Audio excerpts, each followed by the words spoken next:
तो आज की वीडियो में हम लोग ई कॉमर्स का सेल्स एनालिसिस प्रोजेक्ट करने वाले हैं और इस प्रोजेक्ट को करने के बाद आप लोग एक लेवल अप हो जाएंगे एक्सेल पर। तो चलिए, ये प्रोजेक्ट होने वाला है बहुत ही इंटरेक्टिव, क्योंकि इसमें हम लोग A to Z सब कुछ डिस्कस करेंगे। यानी इसमें डेटा के साथ साथ आप डैशबोर्ड भी प्रिपेयर करने वाले हैं। बहुत सारी चीजें इसमें देखने को मिलेगी।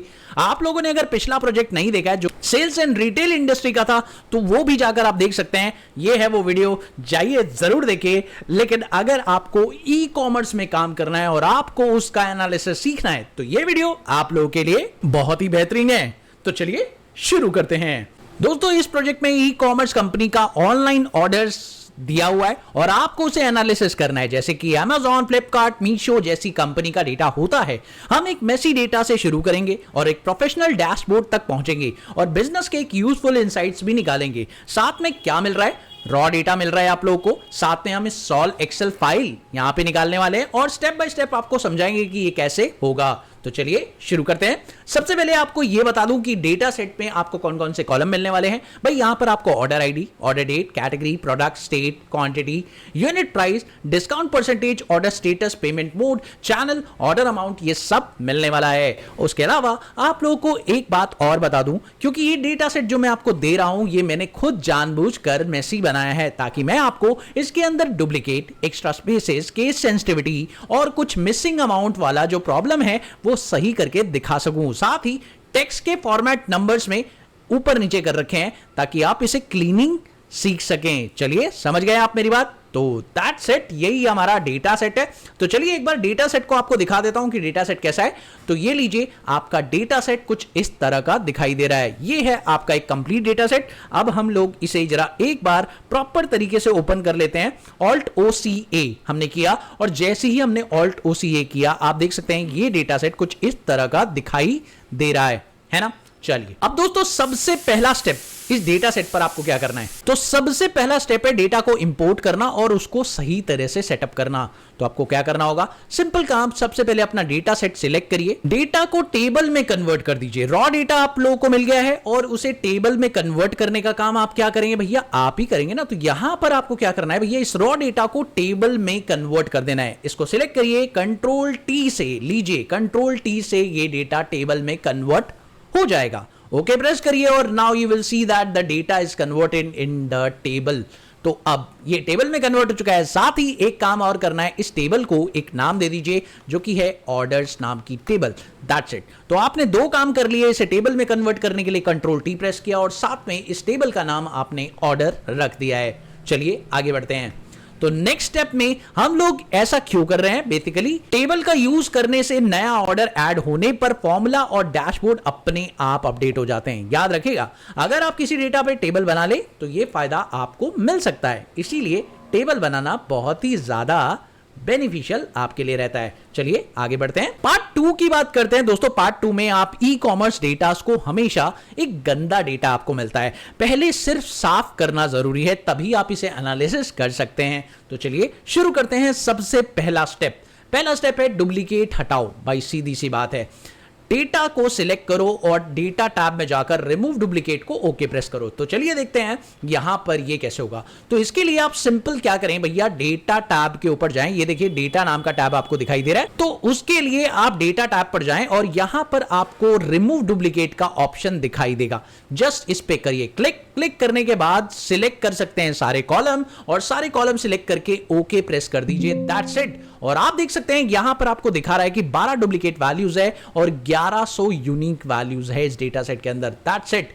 तो ओके प्रेस करते हैं और ये लीजिए, अब आपका डेटा बिल्कुल साफ हो चुका है। यानी अब आपके पास 1100 लाइन का डेटा ही दिखाई दे रहा है और डुप्लीकेसी हट चुकी है। चलिए बात करते हैं नेक्स्ट पॉइंट की। नेक्स्ट पॉइंट आप लोगों को कहा गया है कि भैया एक्स्ट्रा स्पेसेस आपको हटाने हैं और केस सेंसिटिविटी का जो प्रॉब्लम है उसे ठीक करना है। प्रोडक्ट स्टेट, ये दो कॉलम है, ध्यान रखिएगा। प्रोडक्ट स्टेट और ऑर्डर स्टेटस में एक्स्ट्रा स्पेसेस और केस की गलती है, दोनों एक साथ ठीक करो। भाई ये कैसे होगा? बहुत ही कमाल की चीज है भैया। आपको प्रोडक्ट स्टेट और ऑर्डर स्टेटस 3 कॉलम पकड़ लो भाई साथ में, और आपको इन तीनों कॉलम को ठीक करना बहुत जरूरी है। कैसे करेंगे आइए देखते हैं। तो इसके लिए आप लोगों को क्या करना है, इसमें 2 प्रॉब्लम्स हैं। एक तो केस सेंसिटिविटी का गड़बड़ हो सकता है, उसे प्रॉपर केस में कन्वर्ट करिए।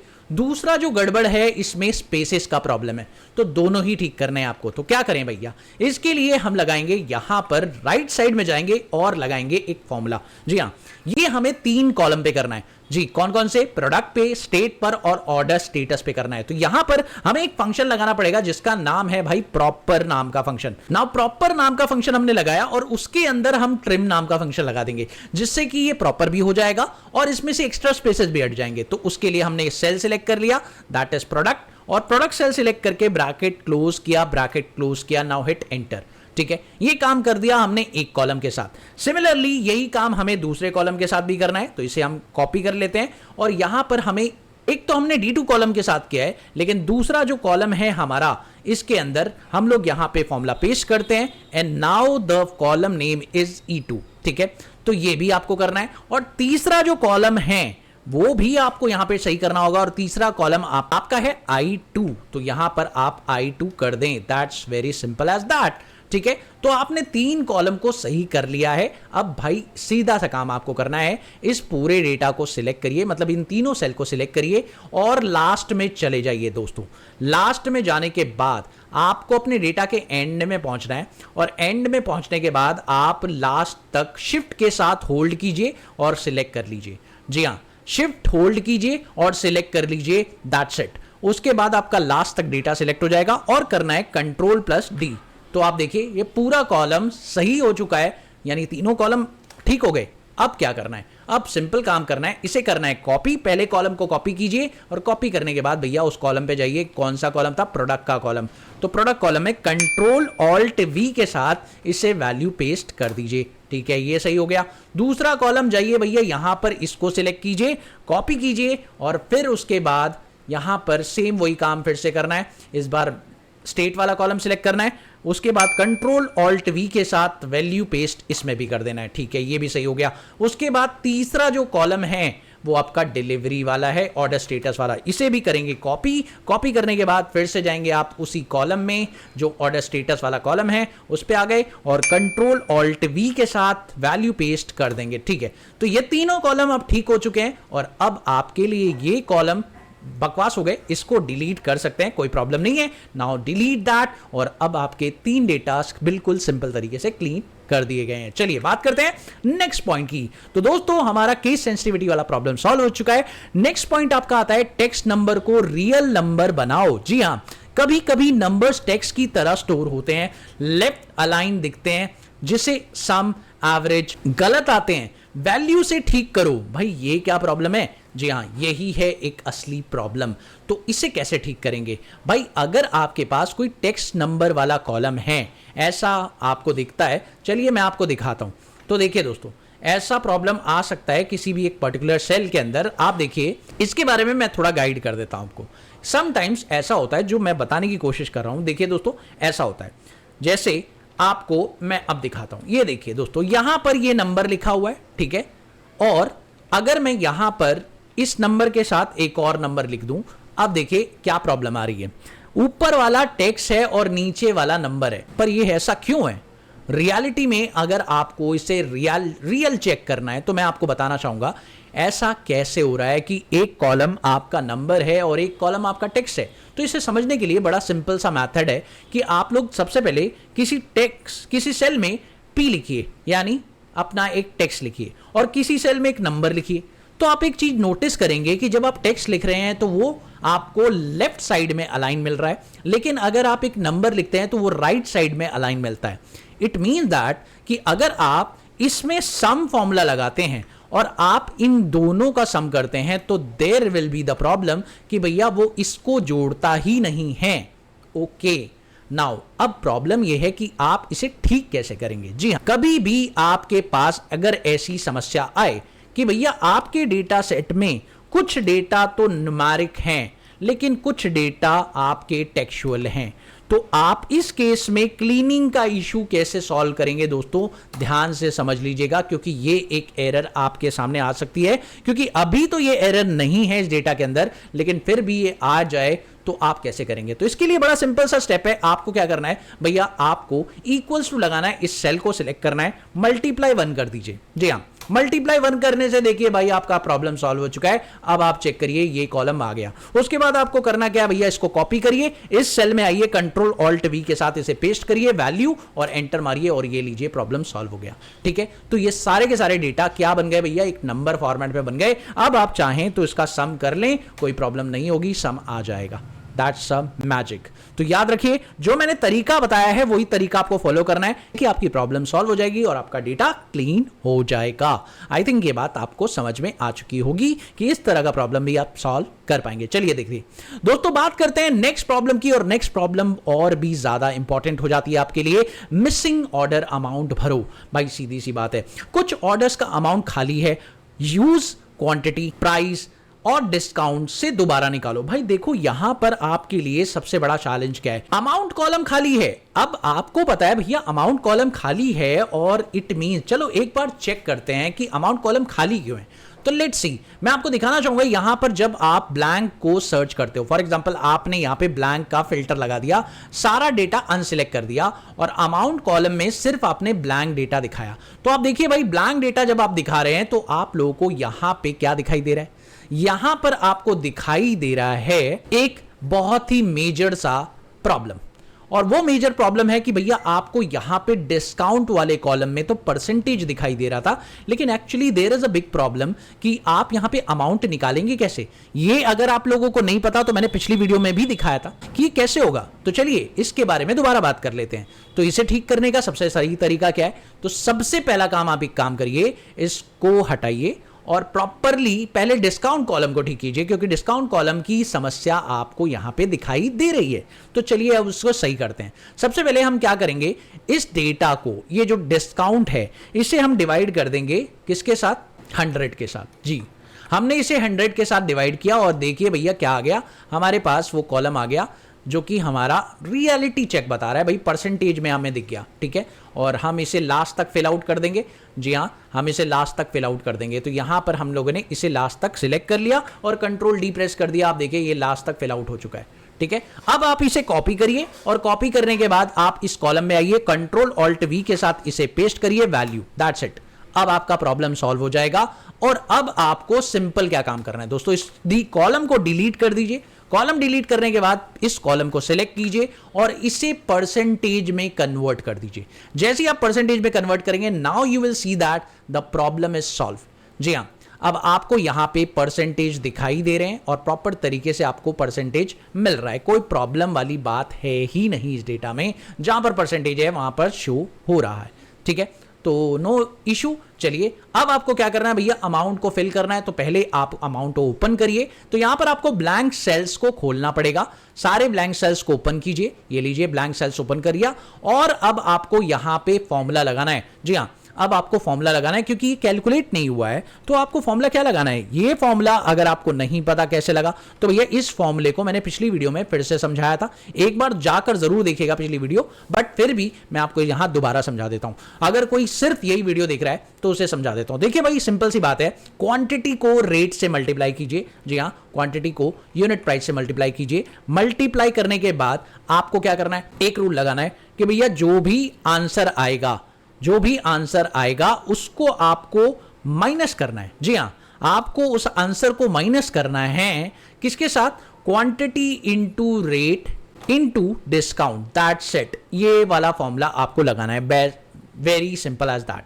आप ये फॉर्मूला लगाइए और इस फॉर्मूले का सिंपल सा मीनिंग अगर देखा जाए तो ये है कि इसका मतलब है ग्रॉस अमाउंट और इस चीज का मतलब है दैट इज डिस्काउंट। जी हाँ, इस चीज का मतलब आपका है डिस्काउंट और इस चीज का मतलब है आपका अमाउंट। जी हाँ, तो अब एंटर प्रेस करते हैं। Now the problem is solve. और अब इस डेटा को ट्रैक करना है तो लास्ट में आइए और शिफ्ट होल्ड करके यहां पर क्लिक कर दीजिए, पूरा डेटा सिलेक्ट हो जाएगा। कंट्रोल डी मारिए और ये लीजिए डेटा फिल हो गया। नाउ अब आप फिल्टर को हटा दीजिए और आपका ये वाला डेटा भी क्लीन हो गया है। Now the problem is solve. Okay, तो ये दिक्कत खत्म हो गई। अब डेट को ठीक करो दोस्तों। कभी कभी ऐसा भी होता है कि डेट को ठीक करना पड़ता है। भाई डेट में आपको डीएमआई वाली प्रॉब्लम दिख सकती है और अगर ऐसा है तो भाई फिर तो इसे ठीक करना पड़ेगा। तो इसको ठीक करने के लिए बड़ा सिंपल स्टेप है, इस वाले कॉलम को सिलेक्ट करो। सिलेक्ट करने के बाद आप लोगों को क्या करना है, आपको जाना है डेटा वाले ऑप्शन पर, और यहां पे आपको मिलेगा टेक्स्ट टू कॉलम का ऑप्शन। इस पे जाना है, नेक्स्ट पर क्लिक करना है, नेक्स्ट पर क्लिक करना है, और यहां पे डेट वाला ऑप्शन लेना है जिसमें लिखा है DMY, यानी डेट, मंथ और ईयर। दैट्स इट, और फिनिश कर देंगे तो आपका अगर डेट फॉर्मेट गलत भी होगा तो वो ऑटोमेटिक ठीक हो जाएगा आपके सिस्टम के अकॉर्डिंग। ठीक है, ध्यान रखिएगा, हो सकता है आपके सिस्टम में जब ये फाइल आए तो ये आपका डेटा थोड़ा अलग हो जाए। इट मींस आप लोगों को ध्यान रखना है कि भैया आपका डेटा अलग ना होने पाए।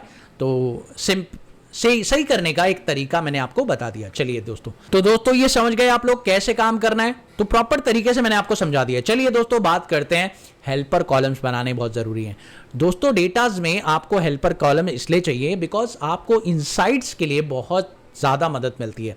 अब अगर हमें नए इनसाइट्स बनाने तो यहाँ पर हमें एक नया कॉलम बनाना पड़ेगा जिसका नाम है मंथ, जो हमें मंथ निकाल के देगा। तो हमने मंथ नाम का कॉलम बनाया और यहाँ पे मंथ निकालना है, तो भैया मंथ लिखो, यहाँ पे लिखो टेक्स्ट नाम का फॉर्मूला, और टेक्स्ट नाम का फॉर्मूला लिखने के बाद आप लोगों को करना है डेट को सिलेक्ट, कॉमा प्रेस करना है, और मंथ के लिए MMM, यहां पर 3 बार M लिख दीजिए, दैट्स इट, और एंटर प्रेस कर दीजिए। ये लीजिए भैया मंथ आ गया, नवंबर, जनवरी, फरवरी, मार्च जो भी महीना है उसमें आ गया। ठीक है, नाउ द पॉइंट इज कि अब ऑर्डर बकेट निकालना है, सेल्स बकेट। तो हमारे कॉलम का नाम हम रख देते हैं भैया सेल्स बकेट, और सेल्स बकेट हमें यहां पे बनाना है, वो हमने बना लिया, सेल्स बकेट नाम का column. Now the point is कि अब सेल्स बकेट वाला कॉलम आप कैसे क्रिएट करेंगे और इसमें क्या कंडीशन लगाएंगे। तो कंडीशन बड़ी सिंपल सी है, इफ अगर आपकी सेल्स, जी हाँ, अगर आपकी सेल्स ज्यादा होती है, जी हाँ, अगर आपकी सेल्स ज्यादा होती है फॉर एग्जांपल 20,000 से, ठीक है, अगर आपकी सेल्स 20,000 से ज्यादा होती है तो भैया आप बोलेंगे ये हाई सेल्स वाला पैरामीटर फॉलो कर रही है। ठीक है, उसके अलावा अगर ऐसा नहीं होता तो हम इफ लगाते हैं फिर से, और फिर यहां बोलते हैं कि अगर हमारी सेल्स ज्यादा होती है 10,000 से, तो हम यहां पर बकेट लगाते हैं भाई कौन सा, दैट इज मीडियम सेल्स है हमारी। ठीक है, इसके अलावा अगर हमारी सेल्स की बात करें तो इसके अलावा हम अपनी सेल्स को लो कैटेगरी देते हैं, दैट्स इट। तो हमने बोला कि अगर हमारी सेल्स 20,000 से ज्यादा है तो हाई है, 10,000 से ज्यादा है तो मीडियम है, और अगर उससे कम है तो भैया लो है। एंटर प्रेस करते हैं, and now see the category is done. आपकी कैटेगरी हो चुकी है, आपके डेटाज में हाई लो सेल्स कैटेगराइज हो चुका है प्रॉपर तरीके से।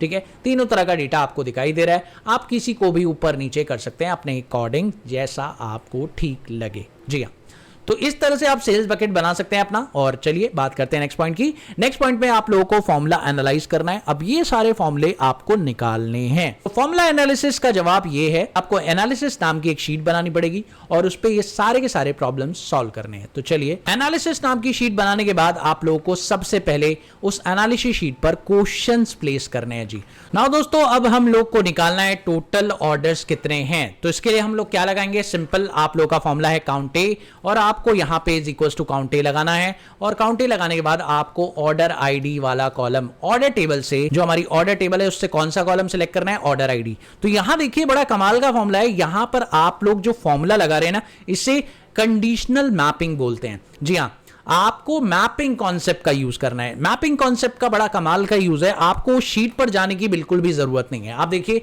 आप यहां पे खड़े खड़े उस शीट से फॉर्मूला लगा पा रहे हैं। देखिए बड़ा सिंपल तरीका है ना।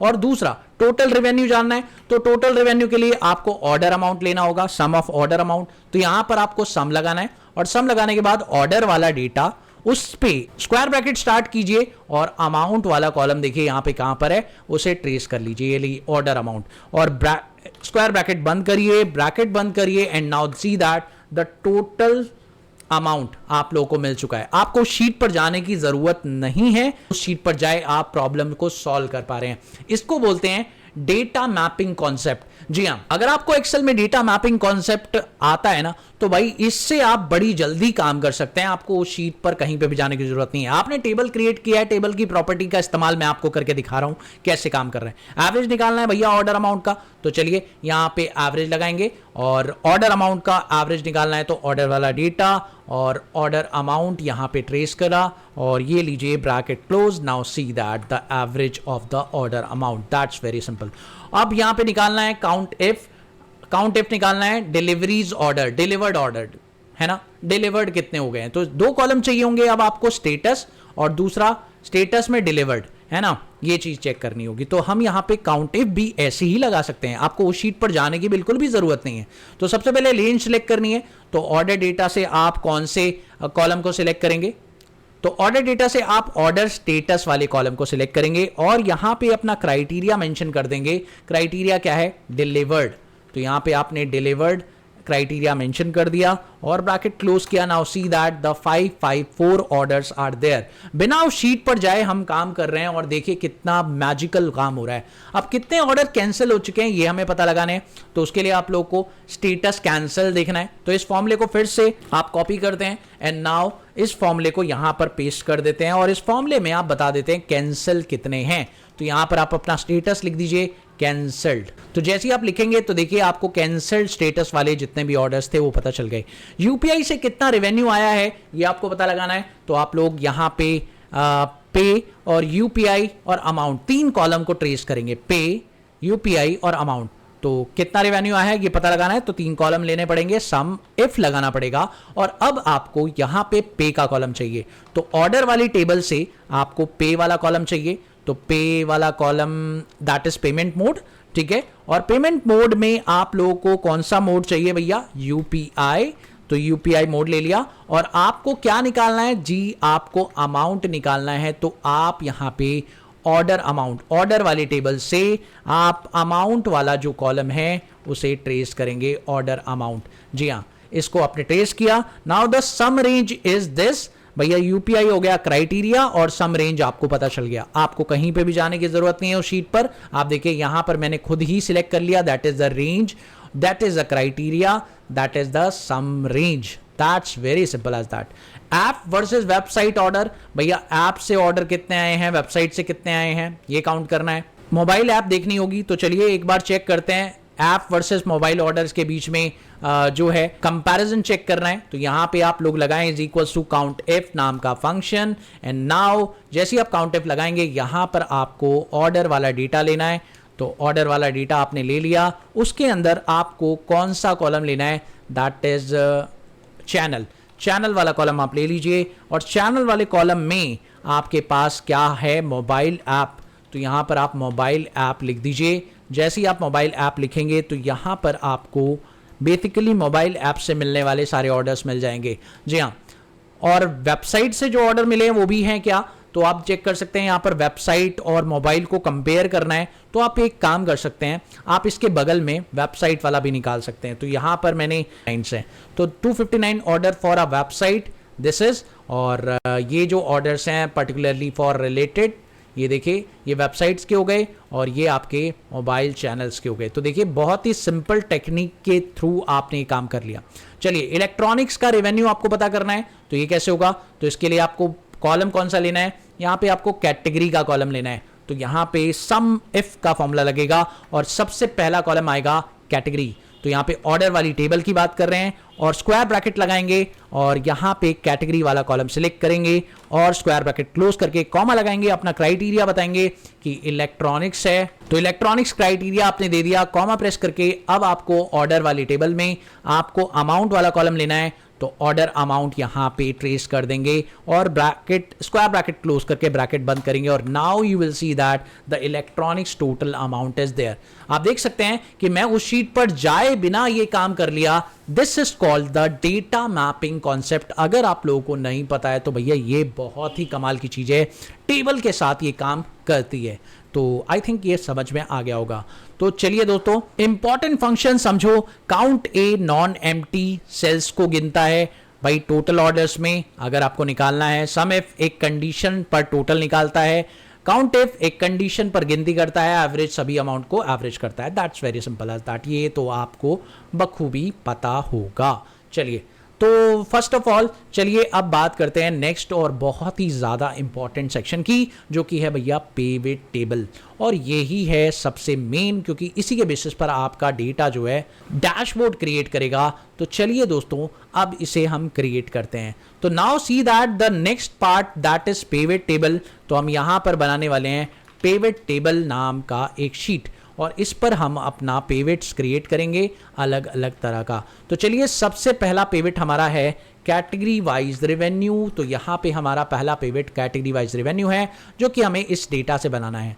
तो चलिए हम यहाँ पे बना लेते हैं पहला पिवट। इंसर्ट पे गए, पिवट टेबल पर गए और एग्जिस्टिंग शीट पर क्लिक करके पिवट टेबल यहाँ पर बना दिया। ठीक है, ओके प्रेस किया and now the point is कि आपको कैटेगरी वाइज ऑर्डर निकालना है, ऑर्डर अमाउंट। तो यहाँ पर आपको कैटेगरी रखनी होगी और ऑर्डर अमाउंट रखना होगा। ये लीजिए आपका कैटेगरी वाइज ऑर्डर अमाउंट बन गया और इसके अंदर आप डिजाइन टैब में जाकर सबसे पहले रिपोर्ट लेआउट में से शो इन टैबुलर फॉर्म कर दीजिए और ये आपका काम हो जाएगा। तो पहला क्वेश्चन आपका सॉल्व हो चुका है जिसमें आपने पर्टिकुलरली सॉल्व कर लिया कि कैटेगरी वाइज ऑर्डर अमाउंट क्या होगा। तो नाउ द पॉइंट इज, अब आते हैं यहां पर अगला क्वेश्चन सॉल्व करते हैं। तो अगला क्वेश्चन है स्टेट वाइज रेवेन्यू। तो यहां पर आप स्टेट वाइज रेवेन्यू उसी के बगल में निकाल लीजिए। नाउ द पॉइंट इज कि स्टेट वाइज रेवेन्यू आपको निकालना है। ये लीजिए हमने स्टेट वाइज रेवेन्यू के लिए इसी डेटा को कॉपी कर लिया और कॉपी करके यहां पे किया paste. Now the state wise revenue हमें स्टेट डाल देना है यहां पर। ये लीजिए दोस्तों स्टेट वाइज रेवेन्यू भी निकल कर आ गया है बहुत ही सिंपल वे में। चलिए नेक्स्ट प्रॉब्लम आता है मंथ ट्रेंड आपको निकालना है। तो यहां पर आपको मंथ को रखना होगा। तो मंथ ट्रेंड यहां पर पेस्ट करिए और ये लीजिए दोस्तों अब ये मंथ ट्रेंड आप यहां पर निकाल रहे हैं प्रॉपर तरीके से। तो यहां पर आप इस डेटा को करिए कॉपी करके पेस्ट और अब मंथ ट्रेंड निकालना है। तो मंथ वाला कॉलम आप सिलेक्ट कर लें और ये लीजिए दोस्तों मंथ ट्रेंड आ गया। लेकिन मंथ के साथ साथ आपको ऑर्डर अमाउंट ही रखना है। तो आपको ट्रेंड पता चल गया कि आपका ऑर्डर अमाउंट कैसा जा रहा है। That's very simple as that. ठीक है, उसके अलावा नेक्स्ट प्रॉब्लम आप लोगों के सामने आती है कि यहां पर आपको काउंट बताना है, स्टेटस काउंट। तो स्टेटस का काउंट बताना है। तो यहां पर स्टेटस काउंट भी एक हमारी चैलेंज वाला पॉइंट रहेगा। तो हम लोग यहाँ पे स्टेटस काउंट निकालेंगे। दैट्स वेरी सिंपल कि हम लोगों ने यहाँ पर स्टेटस काउंट फाइंड कर लिया और अब हम लोग को स्टेटस काउंट फाइंड करने के लिए फिर से ये डेटा प्लॉट करना है और इसके अंदर हम लोग क्या रखने वाले हैं, इसके अंदर हम लोग काउंट ऑर्डर स्टेटस रखने वाले हैं। तो हमारा सबसे पहला कॉलम इसके अंदर रहेगा ऑर्डर स्टेटस का। तो यहाँ पे आपका ऑर्डर स्टेटस है, साथ में आपको काउंट करना है ऑर्डर आईडीज। तो ऑर्डर आईडीज को यहाँ पे डाल दीजिए वैल्यू में। तो इसने काउंट कर लिया आपके सारे ऑर्डर्स कितने आए हुए हैं, यानी कैंसल्स कितने हुए, डिलीवर्ड कितने हुए, पेंडिंग कितने हैं, रिटर्न कितने हैं, ये आपको पता चल गया। That's very simple as that. चलिए दोस्तों चैनल स्प्लिट देखना पड़ेगा और ये भी एक अमेजिंग डैशबोर्ड के लिए इनसाइट्स है। तो ये भी आप लोगों को बनाना चाहिए। तो यहाँ पर हम क्रिएट कर देते हैं हमारा अगला इनसाइट जो कि है चैनल स्प्लिट आपको बताना पड़ेगा। तो यहाँ पर हमने इस डेटा को किया copy and now the point is हमें यहाँ पे देना है चैनल के हिसाब से ऑर्डर अमाउंट। तो चैनल के हिसाब से आपको ऑर्डर अमाउंट देना है। तो यहाँ लीजिए चैनल वाइज ऑर्डर अमाउंट पता चल गया, मोबाइल ऐप से कितना इनकम हो रहा है और वेबसाइट से कितना हो रहा है। That's very simple as that. चलिए नेक्स्ट आता है पेमेंट मोड के हिसाब से आप कितने ऑर्डर्स ले रहे हैं ये भी बता दीजिए। तो यहाँ पर आपका एक और इनसाइट्स बहुत ही ज़्यादा इंपॉर्टेंट निकल कर आता है कि भैया पेमेंट मोड के हिसाब से आप काउंट ऑफ ऑर्डर निकालिए। तो यहाँ पर इस डेटा को आप कॉपी कीजिए and now the payment mode wise count of order ID. So अब आपको यहाँ पर पेमेंट मोड के हिसाब से ऑर्डर आईडी काउंट करनी होगी। So now the point is कि payment mode wise order ID कि भैया कितने ऑर्डर्स आए हैं सीओडी के, एक तरह से समझें क्रेडिट कार्ड से कितने ऑर्डर आए हैं, डेबिट कार्ड से कितने, यूपीआई से कितने हैं, वॉलेट में कितने आए हैं ऑर्डर्स। तो ये सब कुछ पता चल रहा है। तो ये सारे चार्ट्स अब आपके प्रिपेयर हो चुके हैं प्रॉपर तरीके से। चलिए अब हमारा पेवट तो तैयार हो गया है बहुत ही जल्दी से, काफ़ी टाइम नहीं लगा हमें, तो फटाफट से काम कर लिया। चलिए अब चार्ट पे बात करते हैं। तो चलिए अब सबसे पहले चार्ट प्रिपेयर करते हैं। कैटेगरी वाइज रेवेन्यू वाला जो चार्ट है वो कॉलम चार्ट रहेगा क्योंकि इसके ऊपर आपका कॉलम चार्ट ही एक बेस्ट सिनेरियो रहेगा। तो चलिए सबसे पहले कॉलम चार्ट हम लोग यहाँ पे क्रिएट करेंगे। दैट इज फ्रॉम द इसके लिए हम चले गए यहाँ पर इस डेटा के ऊपर क्लिक किया and the pivot chart I will take in. कौन सा चार्ट आपको प्रिपेयर करना है, इस पे कॉलम चार्ट आप प्रिपेयर करें। तो ये क्लस्टर कॉलम चार्ट है, ओके प्रेस किया and now you will see that the category wise order amount. तो आपको यहाँ पे ये वाला चार्ट मिल गया है। इस चार्ट को यहाँ से कट कर दिया मैंने और इसे एक नई शीट पर मैं प्लेस कर रहा हूँ फाइनली। ठीक है, तो अभी इस चार्ट को अरेंज करना है, बहुत ज़रूरी है। चलिए दूसरा चार्ट हमारा है स्टेट और रेवेन्यू। इस पर बार चार्ट टॉप 5 दिखाइए। तो यहाँ पे आपको पेवट चार्ट पे जाना है और ये बार चार्ट दिखाना है भाई। बार चार्ट आप यूज़ करिए और ये ओके प्रेस करिए और टॉप 5 दिखाने हैं। तो यहाँ पर आपको स्टेट पर वैल्यू फिल्टर लगाना होगा और टॉप 5 दिखाने हैं, तो यहाँ पर आपको टॉप 5 दिखाने का ऑप्शन मिल जाता है। ओके प्रेस करिए and now the point is, इसको अभी कस्टमाइज करना बाकी है। कट करिए यहाँ से और कट करके इस शीट पर पेस्ट कर दीजिए। Now the second chart is coming on that sheet. चलिए नेक्स्ट चार्ट है मंथ ट्रेंड, जो कि लाइन चार्ट दिखाएगा। तो चलिए मंथ ट्रेंड के लिए लाइन चार्ट प्रिपेयर करते हैं, दैट इज मंथ ट्रेंड, और इस पर हम पिवट चार्ट बनाते हैं। Now the line chart is there. हम लाइन चार्ट कुछ इस तरह का बना रहे हैं, इस बार कोई अमेजिंग करने की कोशिश है, और इसे यहाँ से कट करते हैं। Now the paste on that sheet, यहाँ पे हमने पेस्ट कर लिया, तो ये हमारा लाइन चार्ट हो गया, that's ready for it. Okay, now the order status जो आप लोगों का था यहाँ पे ऑर्डर स्टेटस, तो ऑर्डर स्टेटस ये रहा, और इसके अंदर भी आपको चार्ट प्रिपेयर करना है। तो यहाँ पर आप जाइए पिवट चार्ट पर, और इस पर जो आप चार्ट बनाने वाले हैं वो पाई या डोनट में से कोई भी बना सकते हैं। तो यहाँ पर हम पाई चार्ट प्रिपेयर कर लेते हैं, दैट्स वेरी सिंपल। तो पाई चार्ट हमने बना लिया है, या आप डोनट भी बना सकते हैं। इसे कट कीजिए और कट करके इस शीट पर जाइए और पेस्ट कर दीजिए। Now the pie chart is there on that sheet, ठीक है। तो पाई चार्ट अब आपके पास आ चुका है। Now the channel split, pie chart ही इस पर चाहिए, बट आप चाहें तो डोनट भी बना सकते हैं, कोई प्रॉब्लम बड़ी बात नहीं है। यू हैव अ चॉइस कि आप डोनट चार्ट बनाएं या पाई चार्ट बनाएं। तो देखिए ये वाला चार्ट मैंने डोनट कर दिया है, और दूसरा चार्ट जो है मैं बनाने वाला हूं, और वो है हमारा चैनल स्प्लिट के ऊपर। तो चैनल 2 ही है हमारे पास, तो इस पर स्प्लिट करना है, और इसी पर हमें बनाना है कौन सा chart, that will be pie chart. और ये बड़ा सिंपल चार्ट है, तो ये लीजिए, इसे कट करते हैं और कट करके यहाँ पर प्लेस कर देते हैं, that will be the pie chart option, ठीक है। तो ये आपका चार्ट प्रिपेयर हो गया। And now the point is कि अब हम लोग को चार्ट को थोड़ा कस्टमाइज करना पड़ेगा। Now the KPI cards are there, कि भाई आपको अब केपीआई कार्ड्स भी बनाने चाहिए, क्योंकि it's very important factor. KPI cards बन जाएं तो एक रो में ये सारे केपीआई कार्ड्स लग जाएंगे, और इससे आपको फ़ायदा मिलेगा। तो चलिए इसके लिए क्या करना है, इसके लिए भी पिवट टेबल ही बनेगा। तो फर्स्ट ऑफ ऑल यहाँ पर सारे पिवट केपीआई कार्ड्स बनाने हैं। तो इसके लिए आप कॉपी करिए एक चार्ट को, भाई यहाँ पर आपको चार्ट कॉपी करना है और यहाँ पे पेस्ट करिए। और केपीआई कार्ड्स में आपको क्या क्या रखना है, सबसे पहले आप देखिए, पहला KPI card sum of order amount है, तो ऑर्डर अमाउंट डाल दीजिए, दैट्स इट, ये हो गया सम। तो सम बन गया, कॉपी करिए, यहाँ पे पेस्ट करिए। दूसरा जो केपीआई कार्ड है वो सम का नहीं है, वो है टोटल ऑर्डर्स का। तो यहाँ पे टोटल ऑर्डर्स के लिए आप ऑर्डर आईडी को रख दीजिए, जो कि ऑर्डर आईडी को वो काउंट कर लेगा, that's very simple as that.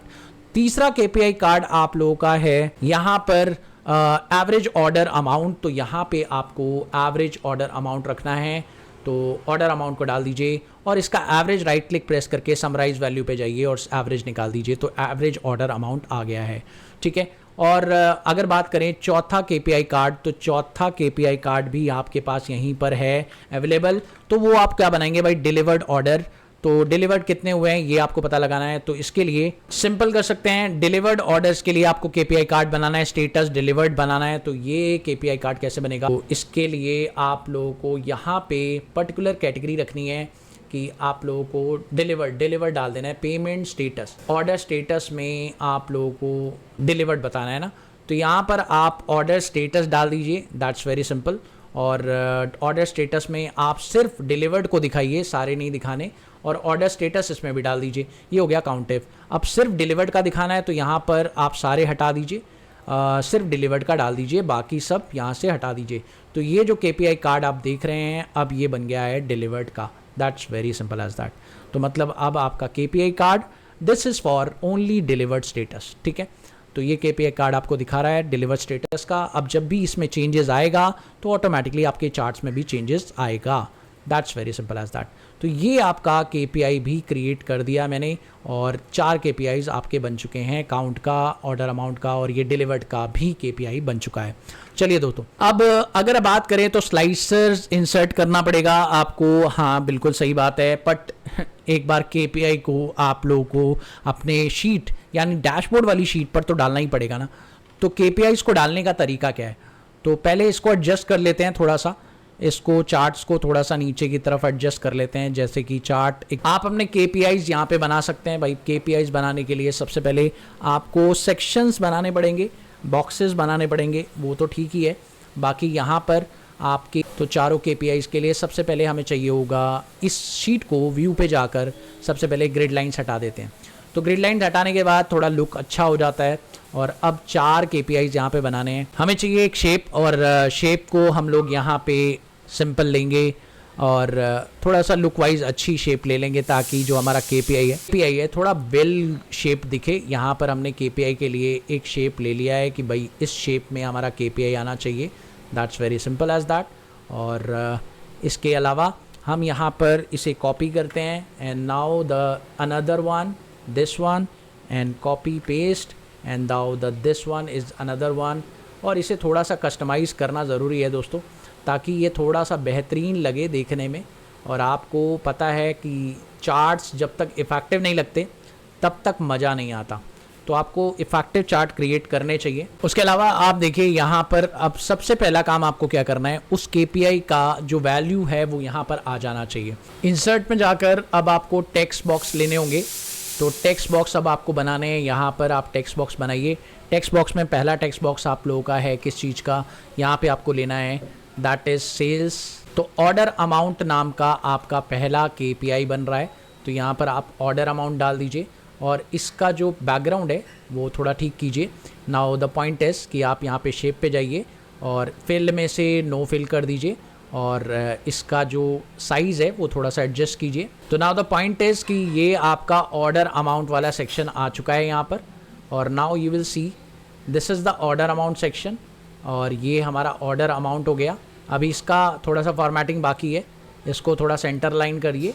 Shape format में जाकर इसकी आउटलाइनिंग को नो आउटलाइन कीजिए। तो अब देखिए ये ऑर्डर अमाउंट सेक्शन यहाँ पे आ रहा है। अब एक और काम कर सकते हैं आप, अगर चाहें तो इसका स्टाइल थोड़ा और चेंज कर सकते हैं। अदरवाइज़ आपको ऑर्डर अमाउंट के अलावा क्या दिखाना है, यहाँ पे काउंट ऑर्डर ID दिखाना है।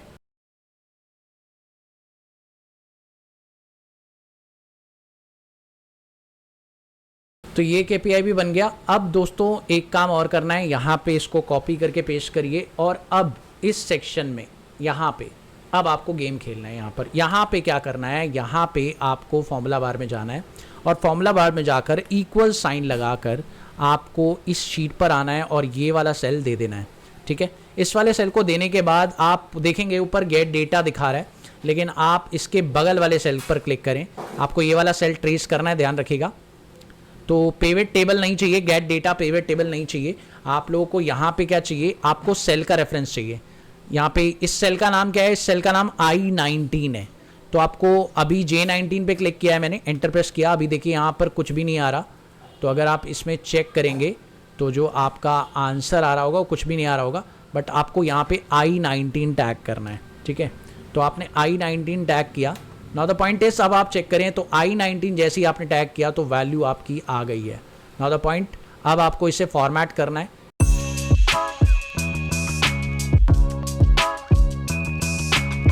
नाउ द पॉइंट इज कि अब आपके चार्ट में डैशबोर्ड भी क्रिएट हो चुके हैं, सब कुछ कर लिया है मैंने।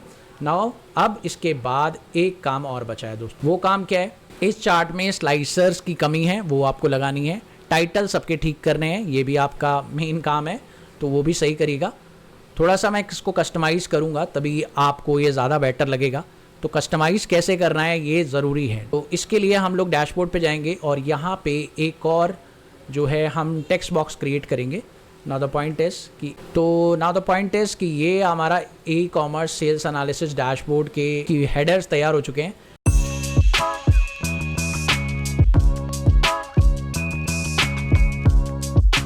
स्लाइसर्स, तो स्लाइसर्स हम कौन कौन से बनाने वाले हैं ये देख लेते हैं। तो कैटेगरी, स्टेट और मंथ, ऑर्डर स्टेटस, 4 स्लाइसर्स बनाने को कह रहा है ये। चलिए देखते हैं। तो पिवट चार्ट एनालिसिस पे जाइए, यहाँ पे कैटेगरी, स्टेटस, चैनल और उसके अलावा मंथ। तो हमने पेमेंट मोड भी, आप चाहें तो कोई भी स्टेटस लगा सकते हैं। मैंने 4 स्टेटस चुने, आप कोई भी स्टेटस चुन सकते हैं।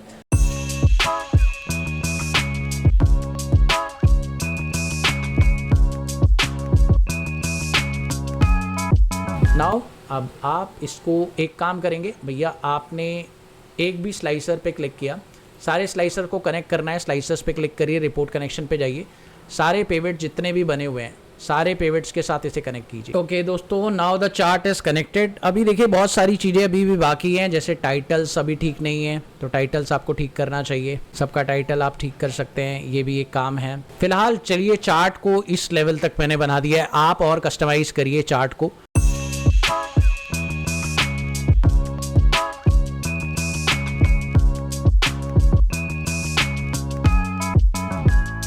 ना दोस्तों, अब चेक कर सकते हैं आप लोग, हमारा डैशबोर्ड एक सही लेवल पर पहुंच चुका है और कस्टमाइजेशन पार्ट भी थोड़ा मैंने कर दिया है। अब आप चेक कर सकते हैं ये डैशबोर्ड इस तरह का शो हो रहा है। नाउ अब आपको क्या करना है, फाइनली आपको क्लिक करना है और ये देखिए जैसे ही आप क्लिक कर रहे हैं आपका पूरा डैशबोर्ड चेंज हो रहा है अकॉर्डिंग टू द डेटा।